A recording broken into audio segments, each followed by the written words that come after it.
ಸ್ವತಃ ತುಳು ಭಾಷೆ ಮತ್ತು ಕುಂದಾಪುರ ಭಾಷೆ ಎರಡನ್ನೂ ಸಹಿತ ಸಮರ್ಪಕವಾಗಿ ಬಲ್ಲಂಥವ್ರು.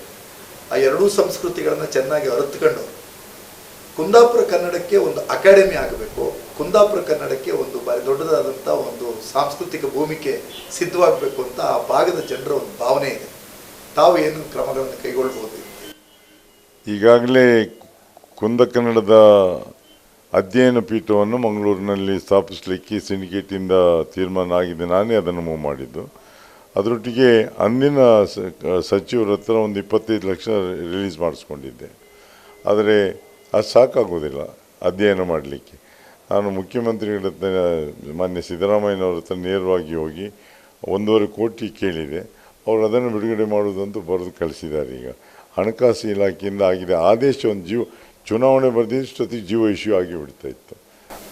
ಭವಿಷ್ಯದಲ್ಲಿ ಕುಂದಾಪುರ ಕನ್ನಡಕ್ಕೆ ಒಂದು ಅಕಾಡೆಮಿಯನ್ನು ನಿರೀಕ್ಷೆ ಮಾಡಬಹುದು. ಇದಾದ ಕೂಡಲೇ ನೆಕ್ಸ್ಟ್ ಬೇಡಿಕೆ ಅದೇ. ಈಗ ನಮ್ಮದು ಒಂದು ಅಧ್ಯಯನ ಪೀಠ, ನೆಕ್ಸ್ಟು ಅಕಾಡೆಮಿ ಆಗಬೇಕನ್ನುವಂಥದ್ದು.